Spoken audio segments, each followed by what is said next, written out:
Welcome to Lead Wisely by WonderTour, episode 114. Last week and this week, we are talking about the classic action movie Die Hard.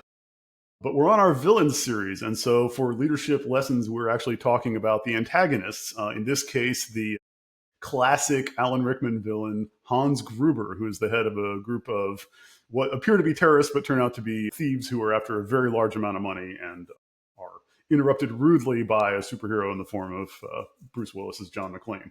So, last time we talked about Hans Gruber's leadership characteristics and why he turns out to be a really remarkably effective and skilled leader. He makes a good plan. He surrounds himself with a diverse team. He seems like he's got everything figured out. So let's start with a tough question about leadership.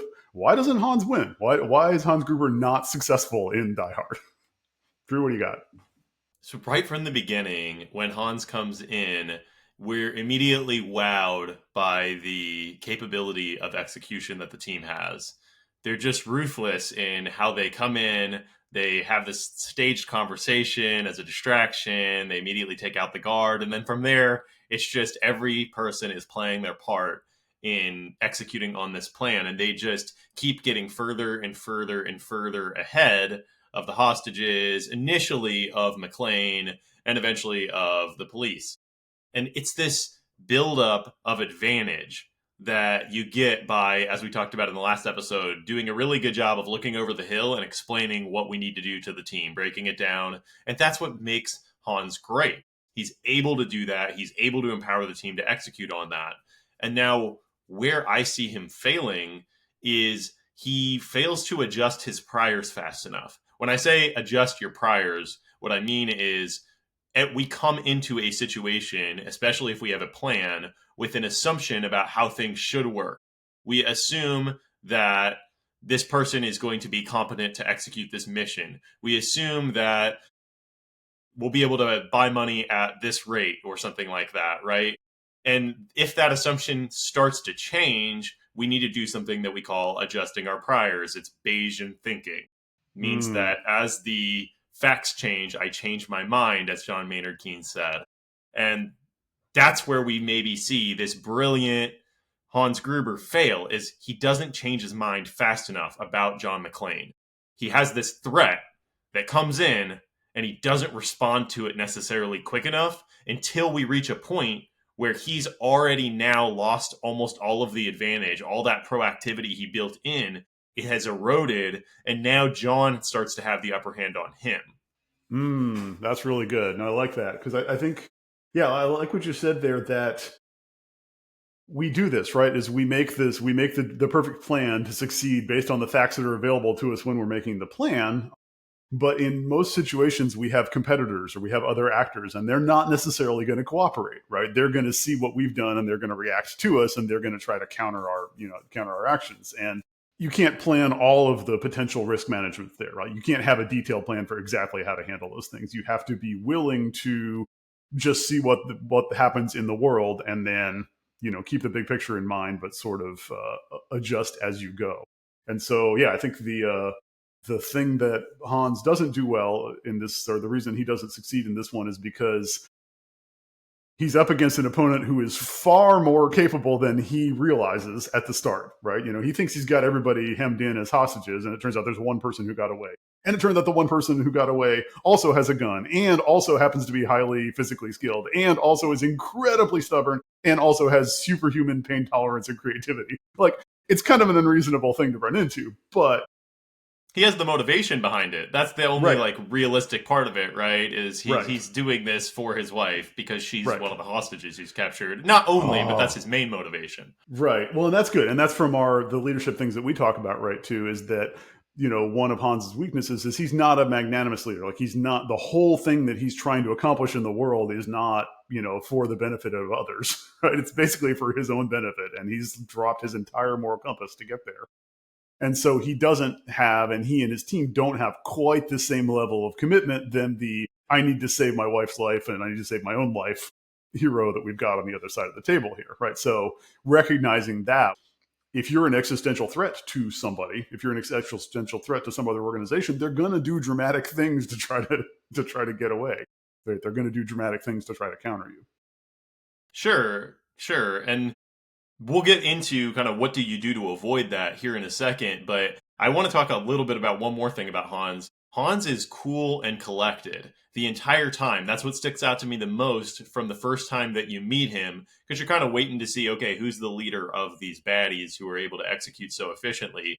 And then you see Hans, and it makes sense because he's just totally cool all the time. But the Hmm. problem is when you're cool all the time, and I'm just hypothesizing, but like, is the reason that he's cool all the time because he has completely soothed out any moral obligation that he has? Because it's easy to be extremely calculating and relaxed when you have a plan, you're executing that plan, and any variations you're just going to silence. You're not worried about what happens if you have to shoot the hostages because you'll just do it. Hmm. Okay. Let's leave that as a cliffhanger and do the intro.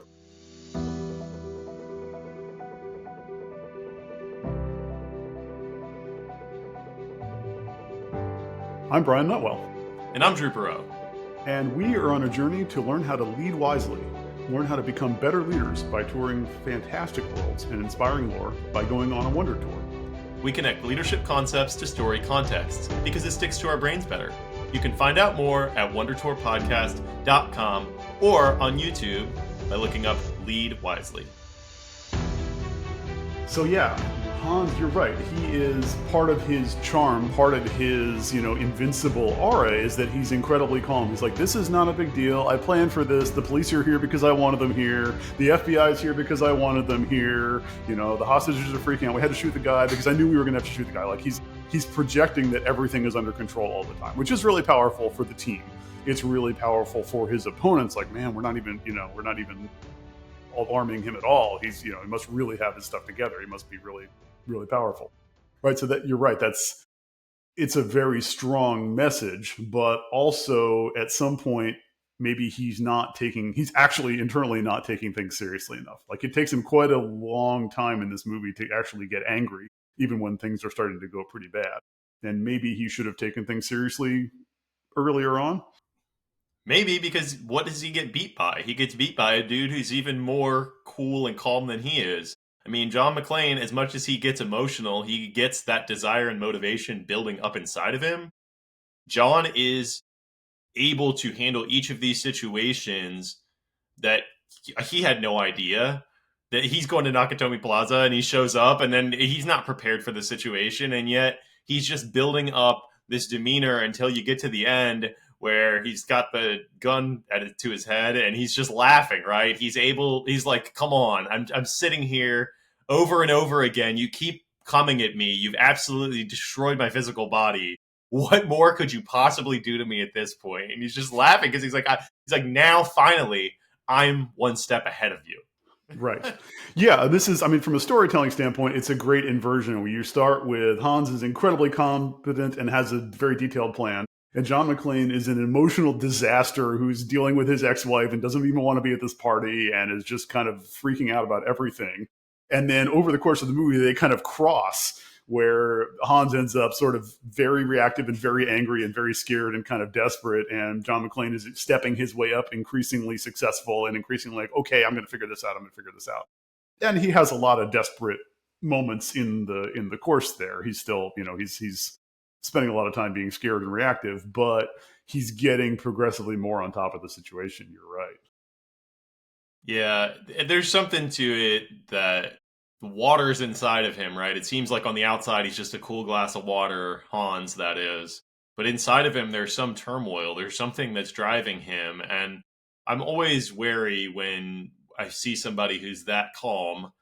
You in a moment you can see somebody and have them be that calm, but like, what is driving that calmness? Because if what is driving that calmness is a suppression of morality, it's a suppression of a feeling of what should be right that drives the strife inside of us, that makes it hard to be calm for some of us sometimes, then that's Right. not a good thing. But if the calmness can come from other things, that's okay. But I think for Hans, he has this illusion of calmness that eventually, just like you said, it unravels over the course of the movie because he doesn't have a higher purpose. He doesn't have anything to hold on to as everything starts to fall apart, where obviously John does. He's actually doing it for a magnanimous reason.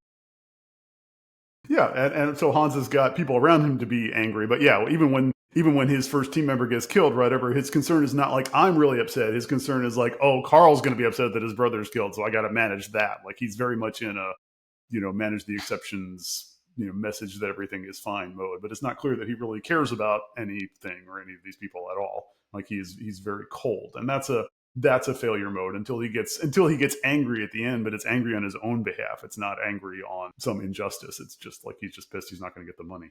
Yeah, he's just angry that his will is thwarted, which is the natural Yeah. progression of anger, as we've talked about. Yes. Okay, so let's transition to the mountaintop then. What do we see here? Where's the scene in the movie where we really see this inversion happening, where we really see Hans sort of starting to lose control of the situation? Yeah, so when we build up to the climax, I would say this is not at the climax, but this is kind of like the early peak. A lot of movies have that like preview of the climax. This is kind of it, where we get McClane moving from reactive to proactive. And the way that he does that is obviously he's already completely beaten up by this point in the movie. He's been running away for a long time after they find him, and he can't help himself except constantly be yelling loud expletives and stuff like that are giving him away to the terrorists or the thieves.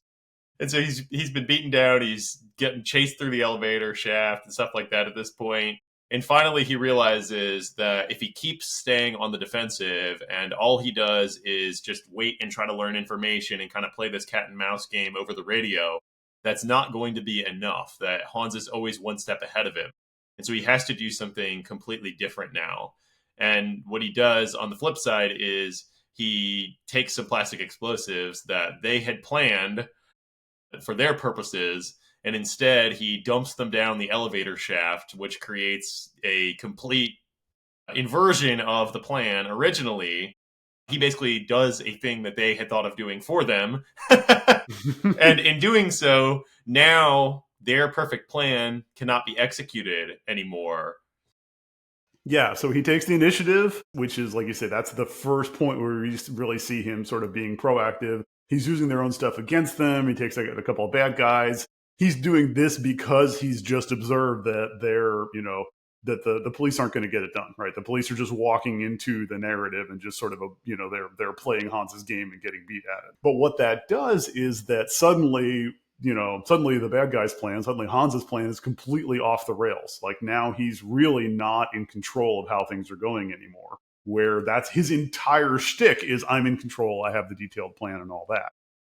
And so it kind of gets increasingly like and he doesn't freak out. He gets upset, but he doesn't freak out. He's like, okay, well, we're going to solve this. You do this, you do this. I'm going to go over here. We need to get the da-da-da-da, right? So he's still sort of running his own playbook, and it still looks relatively competent.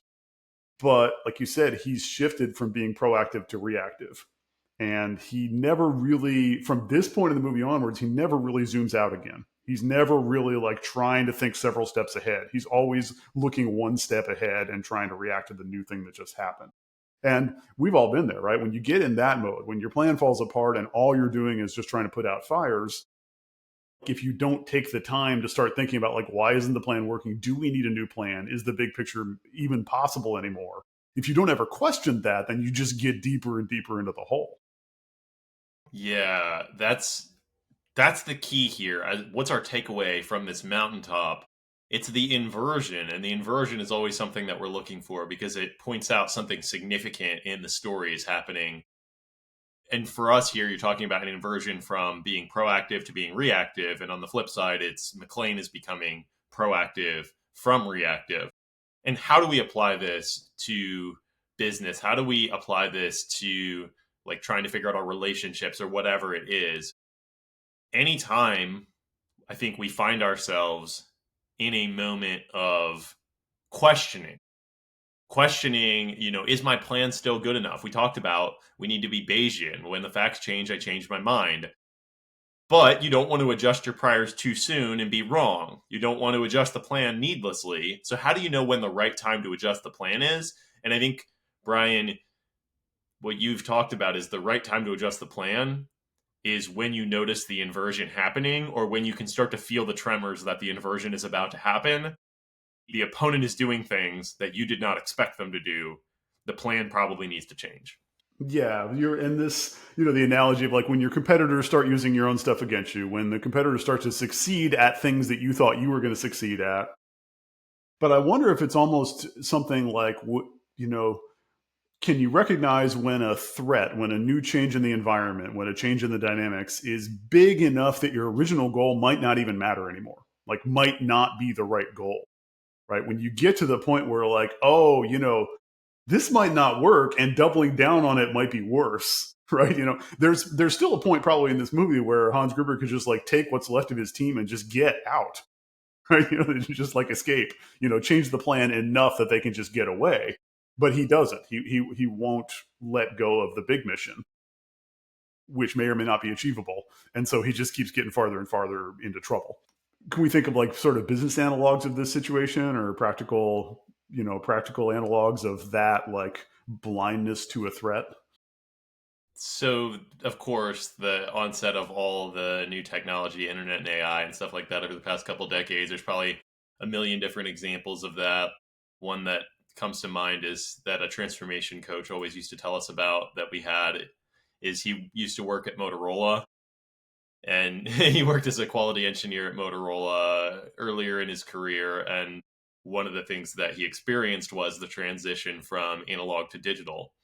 And Mm, the Motorola was so sure that the analog cellular way that we were doing things was the way, and that they were the best at that thing. They did not adjust fast enough to the outside environment. They were like, well, other people can do this digital and that's a separate thing. And, that's going to be their mm, core competency, rather than recognizing that that threat was coming for them and that it was inevitable at that point. It's just a failure to change the plan based on right. the things that are happening outside.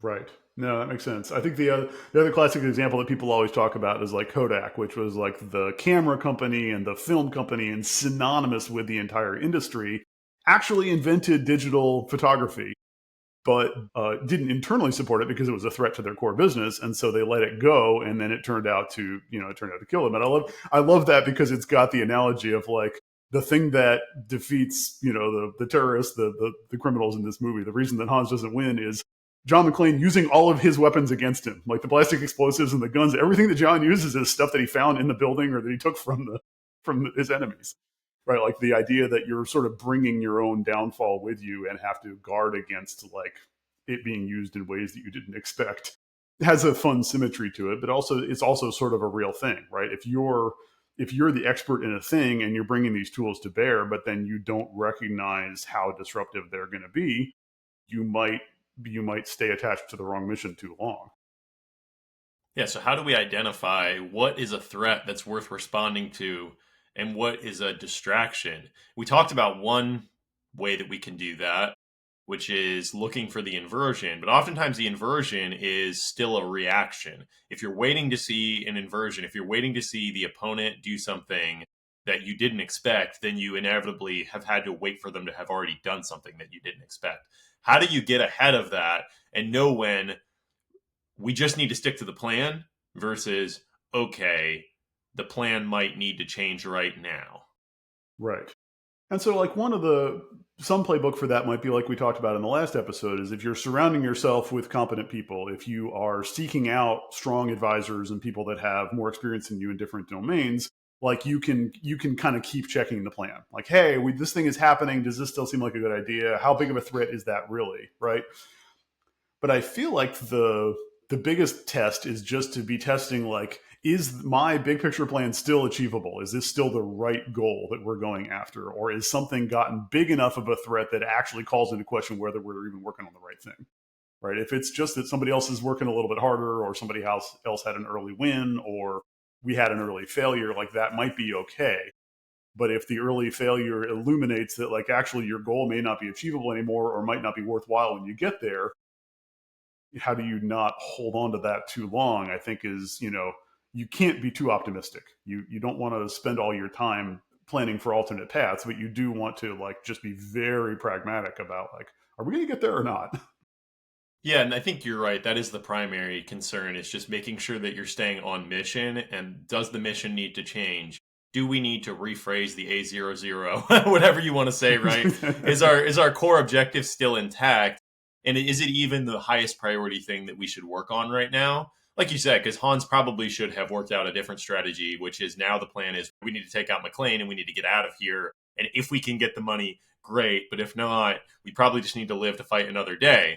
Now, the other side of that, Brian, is okay, well, what if the mission is still in line? What if the mission hasn't changed? Our core business is still needing to go a certain direction, or at least we need to go after this market or something like that. And in that situation, I think what's helpful is to put your futurist hat on. Okay, what does a futurist do? A futurist looks at what could happen and says, okay, well, now I have some information that's suggesting maybe this future is possible. I don't know when necessarily. It might be 5 years, it might be 2 years, whatever. But maybe there's a future possible where this gets flipped and our market share flips with our competitor, where our competitor is able to put out a product that has these features that we thought were impossible, something like that. You imagine that future. And then what does a futurist do? A futurist looks for precursors. Okay, I need to back myself through the process. John McClane is a threat to me. What would it take for him to foil the mission entirely? Well, it would take him either stopping us from breaking into the safe. It would take him taking out Hans. It would take him freeing the hostages. It would take him foiling the FBI, taking out the electrical system. Like it's going to take one of those things for him to Right. do it. Now, you just have to keep backing yourself back in terms of precursors. Right. And we talked about in the last episode, right, the idea of if you've got the high level mission and you understand the building blocks that feed into that mission, like, yeah, if one of those building blocks is under severe threat, then that might be a problem you have to patch. But if like the succeeding of the high level mission or the value of the high level mission, if that's under threat, right, then it's time for some real soul searching and some pivoting. And we don't see that. We see everybody doubling down to the nth degree because it's a Hollywood action movie, right? And that's what makes it fun. The explosions have to get bigger, but we also see like, yeah, despite the best laid plans and despite having all the skill set that seems like it would be required, Hans Gruber runs up against opposition that was more committed and more creative than he expected and doesn't adapt accordingly. It's almost interesting, though, now that I'm thinking about it, we're questioning should Hans have reacted sooner. And if you just put your futurist hat on and say, what would it take for John to be able to break through here? The way that I think about it oftentimes is what is the parlay that has to hit? So to put that in layman's terms, it's I need A to happen, B to happen, C to happen, D to happen, E to happen.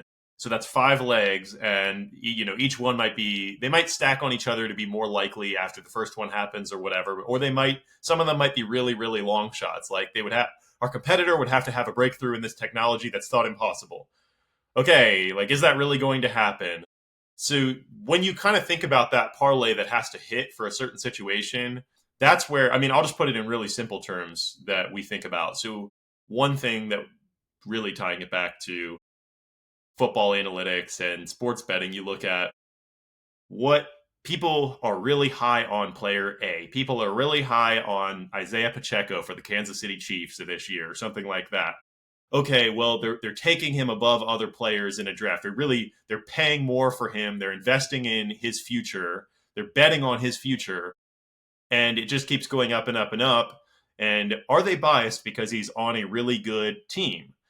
Is he really capable of scoring all of these points or getting all these yards or whatever? And that's where you can put your futurist hat on and say, well, the parlay that has to hit for him to pay off at what people are currently investing in him, if you just think about it almost like a futures market, like what would Yeah, the parlay be for this guy to actually hit? It right. starts to become really far-fetched. You're like, well, the Chiefs, who are historically the team that passes the most in the NFL, would have to run the ball more. That's already a long shot to start with, and no other running back would have to get a lot of work. And the He's not going running to get hurt. Yeah, touchdowns, exactly. yeah, He's yeah, not going to get hurt. Oh, by the way, he just got hurt. yeah. No, this is great because you can actually use this two different ways, right? We could say like Hans should have been doing this all along. Like, is it likely that we're going to succeed? Is it likely that McLean's going to succeed? What would it take, right? But actually, it occurs to me like their original plan is extremely detailed and really good and very, and has all this wonderful elements to it, but it's pretty brittle. Like a lot of stuff has to happen in just the right order with like in just the right timeline. And that's why they're so freaked out when bad stuff starts happening, is that they're like, we've got 2 hours and then this has to be in place. And so the plan itself might have been a bit far-fetched, right? It's ridiculously far-fetched. Let's be serious. Like, this is a ridiculous movie. But even the context of the movie, like you can imagine, like, there should have been maybe a little bit more like, okay, there's a couple different ways that this could go down. Not like we need these exact things to happen in this order. Right. So a little bit of overconfidence in the quality of the plan might be part of the downfall here. That's really good. I love that you brought that back the opposite side. It's not just the threat that you can look at the parlay. It's like that plan. We should not make plans that require that you hit a very long parlay in order for it to pay off. That's just, you're taking way too big of a risk there for the gain that you're going to get.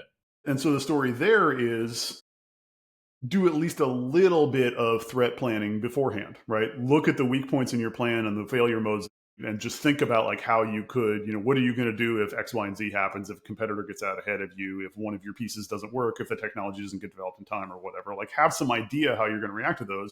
So you don't have to invent them in the moment when they happen to you. You're like, oh my gosh, I'm completely surprised that not everybody cooperated with my plan. Like that's probably a fair criticism of Hans Gruber's unreasonable plan, as fun to watch as it is and as confident as he is.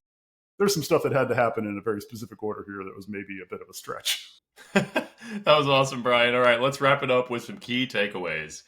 We started off talking about Bayesian thinking, or the John Maynard Keynes quote, when the facts change, I change my mind. The willingness to get off of our priors quickly when the situation has changed. This is basically what sinks every business at some point, is the unwillingness to get off of your priors on how the strategy should be executed, on what the product should be for the customer, whatever it might be, and which allows somebody else to capitalize on that. Sorry to jump in on that, but that's the way I think about almost that is like the definition of a successful company is one that's figured out a set of behaviors, a set of priors that they can leverage, right? That their assumptions are working and they are successful and they are doing something that provides value in the world and they're getting rewarded for it, right? And so every company that succeeds has already done that well once. And the trick is once you've built your organization around those assumptions about the world, when those assumptions start to break, then it's really hard to rejigger the organization, the strategy, the operations, which people you have, what jobs they're doing, what products you're selling, whatever it is. That's a huge one, right? Is being able to change not just your mind when the facts change, but being able to change your behaviors when the facts change to adapt to, oh, this isn't just a temporary blip. This is like, there's something new in the world. That's really good. And then, Brian, you talked about recognizing when we need to even change the mission. It's not just about changing the plan, but sometimes the actual mission or the priority of the objectives have changed. Right. And so that's the maybe being the best film camera maker in the world is no longer a good business idea, right? Maybe there's some potential that if that's all we plan for, that we could be in real trouble. Yep. We talked about identifying a threat versus a distraction and really how to know when something has crossed over into threat for sure. And it is reactive still, but when what you're predicting the opponent does is not what the opponent is actually doing and they're successful with it, that's a pretty good indicator that the plan or the mission needs to change. Right. And that feeds into the, paying attention to your opponents. The fun takeaway from this movie was sort of the inversion when the antagonist, Hans Gruber, stops being proactive and starts reacting, and our protagonist, John McClane, starts to get out on top of things and be making stuff happen, right? And if you recognize yourself getting into that mode of I'm getting very reactive, I didn't see this coming, and I'm spending all my time fighting fires, and I'm spending all my time trying to get back on track rather than thinking about the future, then you're probably in reactive mode. And that's, just reacting will never get you out ahead. You can't react faster as a plan, right? The plan has to be okay, react fast enough to stabilize things, but let's look at remember to zoom out. And I think we say that a lot on WonderTour. The leader's job is to be the one that remembers to zoom out. We certainly see some examples of losing track of that in this movie. That was a fun ride with you, Brian. We went back, checked out Die Hard. Where are we going next week? Well, we're going to continue our villains series. We're going to come back into the comic book universe. We're going to see the most recent Matt Reeves, the Batman movie, and we're going to examine the antagonist of the Riddler, who is another one of those kind of, he's not a brute force antagonist. He's a thoughtful and clever and strategic antagonist. And so it'll be fun to see how the Riddler approaches trying to achieve his goals and what situations that puts our heroes in. All right, this was fun. Thanks everyone for joining us. As always, we'll be back to talk about the Batman. In the meantime, just remember, as always, as Hans Gruber learned, character is in fact destiny.